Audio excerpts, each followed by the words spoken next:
Olá, sejam todas e todos muito bem-vindos ao canal Teoria da História. Hoje nós vamos falar um pouco sobre o texto Teoria da História e Hermenêutica do Koselleck, que está situado no livro Estratos de Tempo.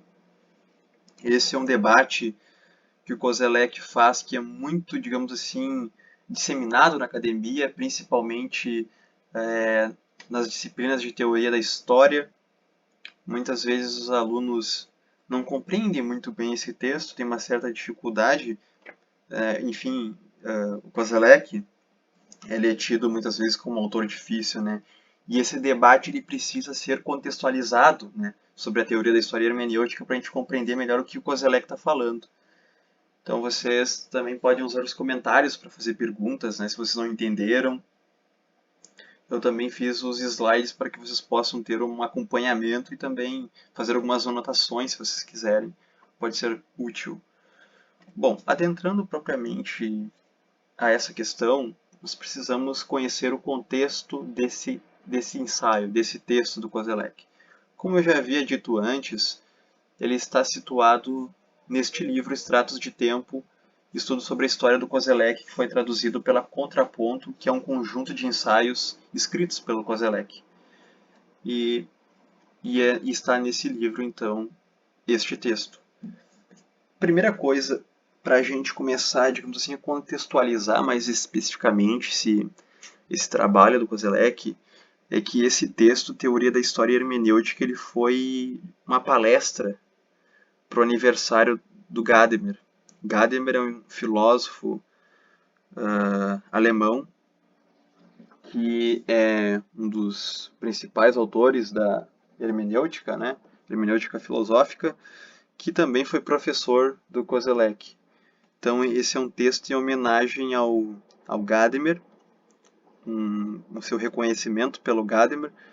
É claro que Koselleck faz algumas críticas fortes ao trabalho do Gadamer, mas também reconhece a importância do seu trabalho, que com certeza influenciou muito Koselleck, né? Ou seja, o Koselleck ele pretende incorporar elementos de Gadamer, mas também criticar alguns elementos de Gadamer. Como assim deve ser o trabalho científico, o trabalho acadêmico. Então, eu acho que de antemão é bom sublinhar isso, que é um debate com Gadamer sobre as condições de possibilidade da história e é um debate muito rico. A primeira coisa que o Koselleck concorda com Gadamer é a questão da hermenêutica e tempo. Sem uma referência temporal, qualquer compreensão parece muda. A questão da temporalidade ela é visceral para os autores como Gadamer, como Koselleck e também Heidegger. A compreensão para esses autores ela não é um método, ela é uma análise. Ela pode ser também, mas antes disso ela é uma forma de ser, estar e habitar o mundo. Quando nós, seres humanos, estamos lançados no mundo, nós já estamos compreendendo, nós já estamos nos relacionando com o mundo a qual estamos inseridos. Então, antes de ser uma análise, de ser uma ferramenta, né, a compreensão é uma forma de habitar o mundo. Nós já estamos compreendendo. Isso faz parte do tecido existencial de cada ser no mundo. E isso implica uma referência temporal. O Koselleck coloca: o tempo não é apenas uma sucessão linear de dados ônticos. Ele se completa na produção daquele que, pela compreensão, toma consciência do seu tempo, reunindo em si todas as dimensões temporais e, por conseguinte, esgotando a própria existência. Então, o tempo não é apenas uma reta linear progressiva, não é um grande continente onde a gente coloca fatos enfim, fatos e fenômenos históricos.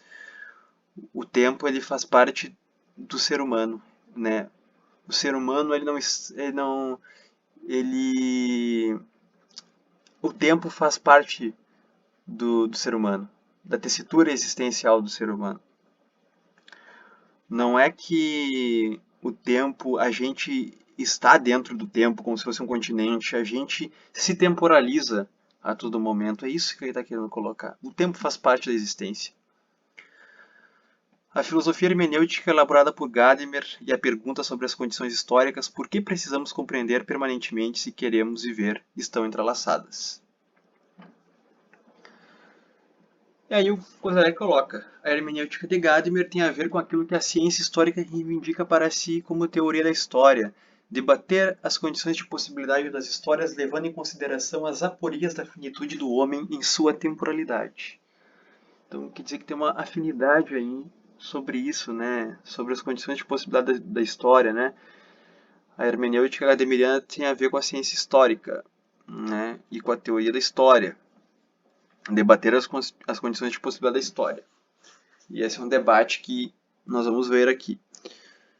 Um dos grandes problemas de Koselleck, né, nesse ensaio, é a relação entre a teoria da história e a hermenêutica. Né? O próprio título já diz tudo.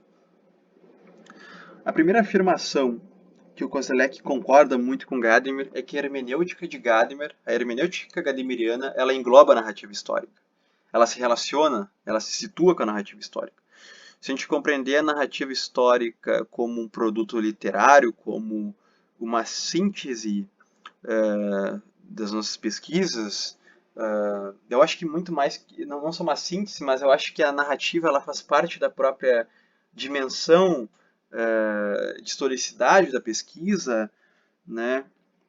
A hermenêutica ela também está relacionada à questão de dar sentido, de interpretar os fenômenos históricos, de compreendê-los. E a narrativa, então, isso, obviamente, já que a narrativa lida com textos, lida com interpretação, a hermenêutica não tem nenhuma dúvida que ela está relacionada com a narrativa histórica. Né? Não há dúvidas para Koselleck. Mas aí o Koselleck vai colocar um problema mais acentuado. Mas será que essa hermenêutica serve para a teoria da história, que não tenta conhecer empiricamente as histórias passadas, mas indaga quais são as condições de possibilidade da história?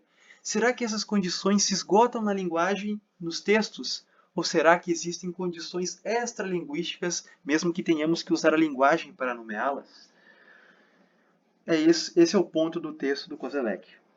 Koselleck ele pretende compreender, né, a teoria da história como as condições de possibilidade da história, né?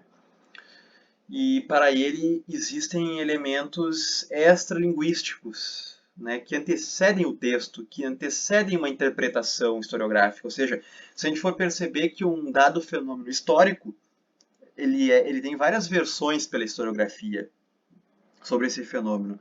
Só que o o Koselleck está dizendo é que ele quer compreender, ele quer entender uma teoria da história como um elemento que até mesmo antecede essas interpretações, esse sentido sobre a história, essas pesquisas, essas narrativas sobre a história. Ele quer ver quais são as condições de possibilidade da história, também como conhecimento, mas como efeito, como acontecimento, né? Como é que forma um acontecimento histórico? Essa é a questão do Koselleck, né? Que elementos que antecedem a escrita da história. E para isso, o Koselleck ele vai partir da obra Ser e Tempo do Heidegger para pensar a tal teoria. Ou seja, já que ele quer compreender uma teoria da história que destaque seus atributos pré-linguísticos, né, por mais que a gente tenha que usar os elementos linguísticos para nomear certos fenômenos, ele quer saber as condições de historicidade que antecedem a linguagem, o elemento escrito. Então, para isso, ele vai até a obra Ser e Tempo de Heidegger, já que Heidegger pensa elementos que antecedem a linguagem, elementos que são, digamos assim, que prefiguram a própria história. E depois que Koselleck for até a obra Ser e Tempo, né, para perceber e para analisar essa teoria da história para a linguística, ele vai confrontar com a obra Verdade e Método, que é sem dúvidas a maior obra do Gadamer, que é esse filósofo do século XX, esse importante filósofo da hermenêutica filosófica. Então ele vai basicamente fazer um diálogo aqui com Gadamer, com Koselleck, com Heidegger, porque é justamente esse o trabalho. Partir de Gadamer e Heidegger, mas também criticar Gadamer e também Heidegger, como a gente vai ver aqui, para construir essa teoria da história. E aí, em Ser e Tempo, Heidegger apresentou um esboço da ontologia fundamental que, a partir da analítica do Dasein, tenta, entre outras coisas, explicar a condição de possibilidade da história, seja como narrativa ou como dever. Então, como ele quer compreender as condições de possibilidade da história, seja como narrativa, mas principalmente como, digamos assim, como a experiência, né, que antecede a linguagem, o Kozlek ele vai partir de uma ideia de que a estrutura do ser aí, né, é a sua temporalidade. A estrutura do ser aí, que é o ser humano, a existência, é a sua temporalidade. Em Ser e Tempo, Heidegger ele vai destilar várias categorias de historicidade que elas, digamos assim, antecedem a escrita. Né? Só que o Koselleck vai dizer, bom, bacana, né? Essas categorias de historicidade que prefiguram a escrita, mas eu acho que elas são um pouco complicadas. A gente precisa excluir algumas e também ampliar algumas. Então, algumas categorias de historicidade que antecedem a linguagem, como angústia, cuidado, autenticidade, assumir destino, aparecem na obra Ser e Tempo, mas o Koselleck diz: temos que tomar cuidado porque essas categorias elas podem, no presente, ser interpretadas ideologicamente e também não podem ser escapadas de uma interpretação ideológica, porque a gente sabe que o Heidegger aderiu ao partido nazista, era o grande reitor nazista. Então essas categorias elas podem ser perigosas e a gente tem que fazer uma limpeza semântica nessas categorias e ampliá-las também. Então a ideia do Koselleck é ampliar as categorias e fazer uma limpeza semântica nessas categorias, histórico-semânticas, digamos assim. Outra crítica também do Koselleck é que o Heidegger ele pensa muito essas estruturas de historicidade de uma maneira muito do sujeito, muito antropologizada. Ela não pensa em termos coletivos. Se a história é feita em termos coletivos, a partir dos elementos sociais que os seres humanos se relacionam, não pode ser só um ato individual, né? Enfim, a historicidade. Porque a história não se forma, ela não se forma, os fenômenos históricos eles não se formam apenas de um sujeito, se formam de eventos, de conjunturas, de estruturas maiores. Então a gente precisa pensar categorias que dão conta dos elementos coletivos. Então Koselleck coloca as temporalidades da história são constituídas desde sempre pelas relações humanas, afirma o historiador alemão. O ser aí não pode ser reduzido a uma perspectiva de sujeito, deve ser pensado em termos coletivos. Então, Koselleck, para pensar essas condições de historicidade, essas categorias, esses pares antitéticos assimétricos, enfim, como queiram chamá-los, né? Eu gosto de chamar de condições de historicidade, né? E então o Koselleck ele vai dizer que para que a história seja possível, a noção de antecipação da morte que está no Heidegger, ela precisa ser complementada pela categoria do poder matar. Nesse sentido, as histórias que nós conhecemos hoje não existiriam se o poder de abatimento não fosse possível, pois esse é, sobretudo, uma condição de historicidade. Então, aqui ampliando a ideia de antecipação da morte, o Koselleck vai dizer, bom, a gente precisa colocar a questão do poder matar e também do poder matar e ser morto, né? Nós, seres humanos, dentro da história, né? O Koselleck pensa muito a história como um conflito também, né? Tem uma teoria de conflito no Koselleck. Então, o que movimenta a história é as contradições, é os embates, né, que se chocam. E a questão do poder matar é fundamental para constituir as histórias, né? Antes do plano, digamos assim, narrativo, né? Vou dar um exemplo para vocês aqui sobre essa condição de historicidade que antecede a linguagem.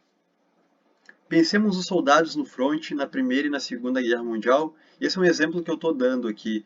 O Koselleck não coloca esse exemplo, mas eu estou colocando para ilustrar essas condições de historicidade do Koselleck. Então, pensemos os soldados no fronte na Primeira e na Segunda Guerra Mundial, onde o poder matar e ser morto fazia parte do próprio horizonte de temporalidade, ou seja, um campo de forças e embates que constituía a própria historicidade. Os soldados a todo momento se deparavam com a possibilidade do poder matar recíproco. Desse modo, não conheceríamos a Primeira e a Segunda Guerra Mundial sem essa condição meta-histórica.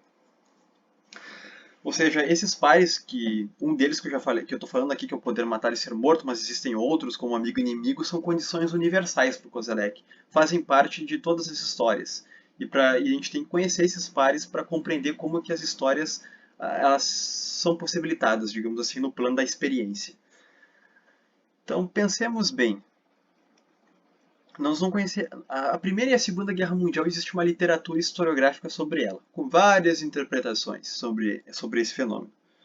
Só que aqui o Kozelek está querendo destilar, compreender como que acontece o fenômeno antes da linguagem, como experiência, como que se constitui esse fenômeno, a partir de que condições de historicidade. E uma delas é justamente o poder matar, faz parte da historicidade, constitui, digamos assim, a historicidade. Então, e para o Kozelek, isso faz parte de uma meta-história, né? Faz parte de uma análise fundamental. Outra questão. As histórias que nós conhecemos, elas não seriam possíveis sem o par antitético amigo-inimigo, ou seja, implicam finitudes que se manifestam por trás de toda a história da auto-organização humana. Ou seja, toda a sociedade, toda a cultura, ela tem uma noção, uma ideia de quem é amigo e de quem é inimigo. Esse par antitético assimétrico, esse par de exclusão, ele está em toda a história, né, para o Kozelek. Vou dar um exemplo para vocês. Pensemos na sociedade asteca, onde esses fizeram alianças com as populações das cidades de Tlacopan e Texcoco. Existia uma certa percepção de amizade entre essas culturas. Em contraposição, os astecas consideravam os habitantes de Tlaxcala como seus principais inimigos. Para Kozelek, não há nenhum agrupamento humano em algum período que não tivesse uma certa concepção de amizade e inimizade, seja por laços parentescos ou mais amplos.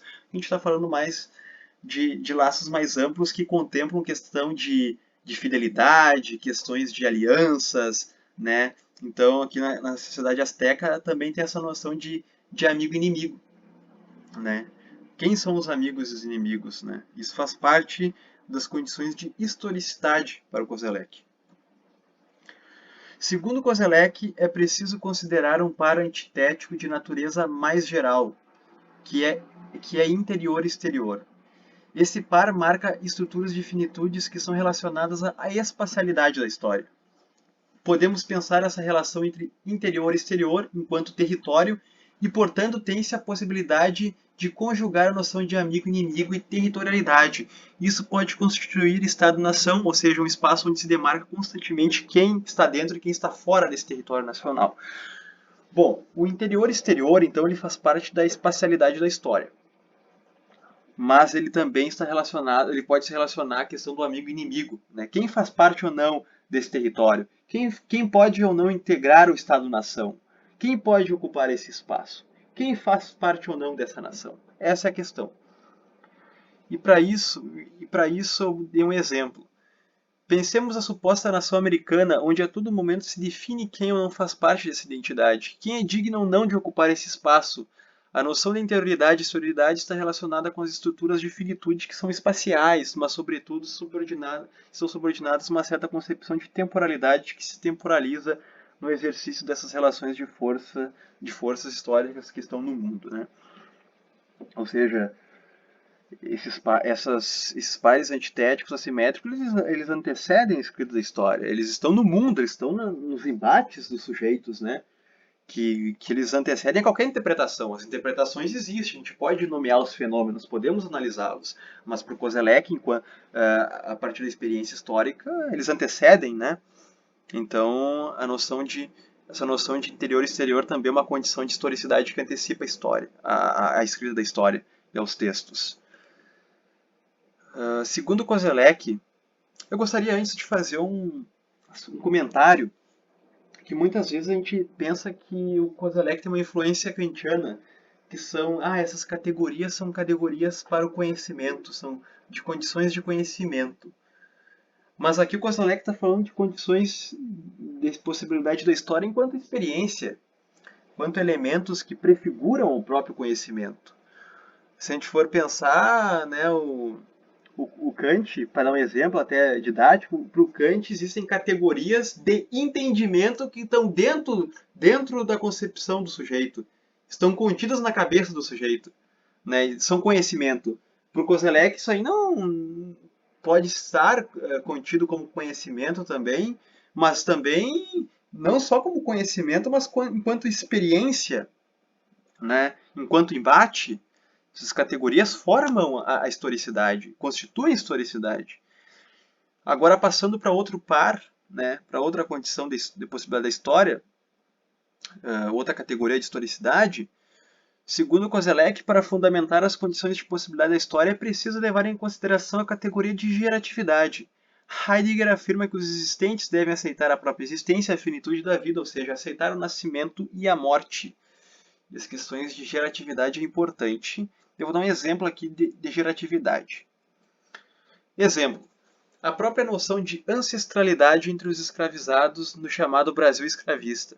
Pensar o cotidiano dos escravizados, esse é um exemplo que eu estou dando, é pensar um cotidiano que vai estar muito pautado por vários elementos culturais das tradições ancestrais das quais esses grupos vieram formados, ou seja, os africanos traziam consigo das várias Áfricas aspectos que diziam respeito à geratividade, ou seja, ancestralidade, elementos culturais, elementos cultivados ao longo do tempo.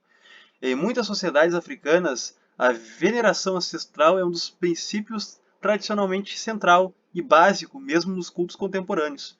O próprio culto dos antepassados é um traço fundamental em várias culturas africanas. Contudo, eu coloquei aqui, a noção de geratividade contém a noção de finitude, a qual integra as condições temporais que permitem engendrar novas histórias a partir dos embates, a partir do movimento histórico, possibilita engendrar novas histórias. Ou seja, pensando nesses africanos que trouxeram suas culturas para o Brasil, todavia, também incorporaram novos aspectos culturais que absorveram de outras culturas que estavam no Brasil.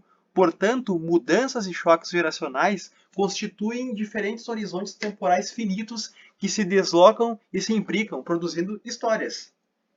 Então, esse é um exemplo que a gente pode dar de geratividade, né? Essa questão da geratividade, ela faz parte de condições que prefiguram a escrita da história também.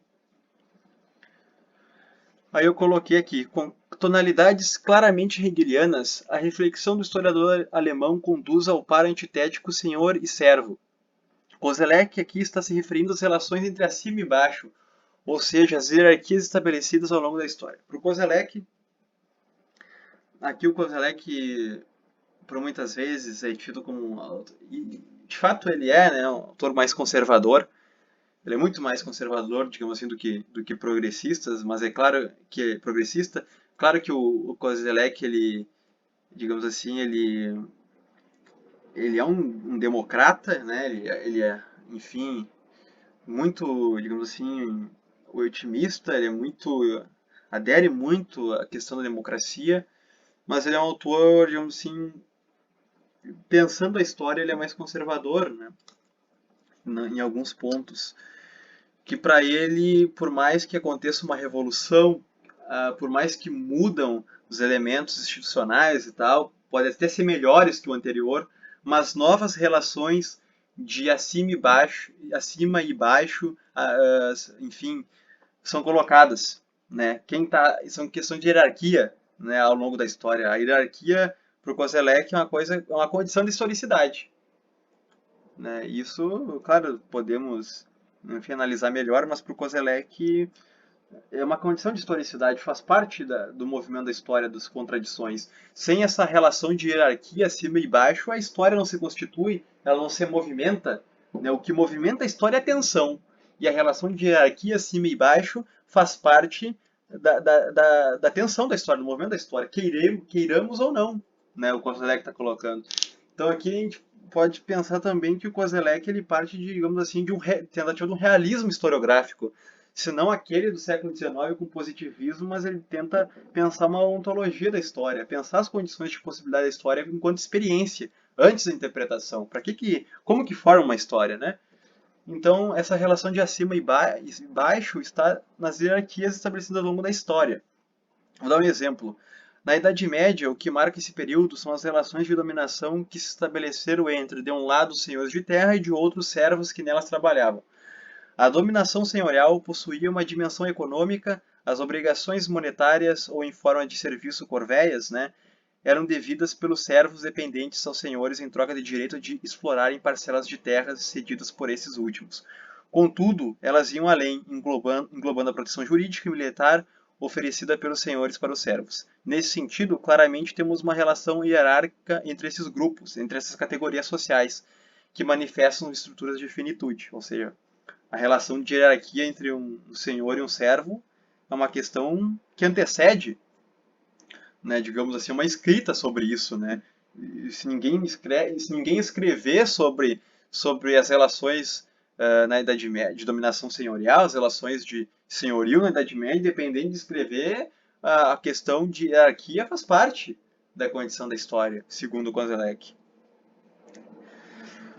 Os 5 pares antitéticos expostos acima, eles tratam-se de determinações existenciais que implicam categorias transcendentais que indicam as condições de possibilidade das histórias ocorrerem. Então, esses 5 pares, eles ajudam a compreender as condições de possibilidade da história, né? Da história principalmente enquanto experiência aqui, né? E claro que o Koselleck talvez esse fosse um projeto mais ambicioso dele, de mais tempo. Só que, como ele faleceu, talvez não tenha terminado. A gente não sabe se ele pretendia colocar outras categorias, ampliar outras categorias. A gente não sabe isso. O Riesen, inclusive, o historiador Johann Riesen, ele tenta ampliar essas categorias a partir da categoria de sofrimento. Ele tenta colocar essa categoria. Eu não vou falar sobre ela aqui, mas o Riesen ele tenta ampliar. Ele considera o sofrimento como um elemento de historicidade, ou seja, o sofrimento é uma condição de historicidade para o Riesen. Ele faz parte de toda a organização humana, está em todas as culturas. Por mais que a gente tenha que dar por mais que cada cultura, cada sociedade dê um significado diferente para o sofrimento enquanto sentir, enquanto concretude, ele faz parte dos seres humanos, né? Então aqui talvez um dos maiores impasses entre Gadamer e Koselleck é que o Gadamer ele tá muito ligado a uma produção de sentido, né, a uma interpretação, né, já o Koselleck está preocupado muito mais nas condições de possibilidade para a história e seu conhecimento também, mas quanto experiência também, né? Ou seja, preocupado com a historicidade das relações. É isso que das relações e das relações enquanto tensão no mundo, que formam os acontecimentos históricos, para que posteriormente a gente possa estudá-los, é claro, né? Mas basicamente a nossa aula foi isso, né? Sobre teoria da história hermenêutica, esse ensaio que está no Extratos de Tempo. Depois o Gadamer ele vai fazer uma réplica, né, pro Koselleck, dizendo que não é bem assim, né, que a hermenêutica também ela se importa com elementos pré-linguísticos e tal. Ele vai dizer que o Koselleck, né, não é bem assim, Koselleck. Mas isso é papo para outra hora, e também se vocês quiserem ler esse ensaio, ele também está no Extratos de Tempo, né? Acho que tem a teoria da história hermenêutica, que é o que nós apresentamos aqui, e logo já posteriormente tem essa réplica do Gadamer para Koselleck. Certo, pessoal? Espero que vocês tenham gostado dessa aula. Se vocês não entenderam alguma coisa ou quiserem contribuir com algo, vocês podem deixar nos comentários. Sempre lembrem de deixar o like, de compartilhar, de se inscrever no canal. Ajuda a gente aí digamos assim, nesse objetivo nosso de trazer as discussões da teoria da história para o YouTube de forma mais didática, que a gente possa conversar sobre os textos e desmistificar também né, claro que a teoria da história ela é densa, ela é difícil, mas não quer dizer que não podemos compreendê-la, né? Então, eu acho que esse canal tem esse objetivo, né, de entender a densidade da teoria da história, considerar ela, demonstrar essa densidade, mas também transpor em termos didáticos, né? E isso é muito importante. Então é isso, pessoal. Espero que vocês tenham gostado e até mais.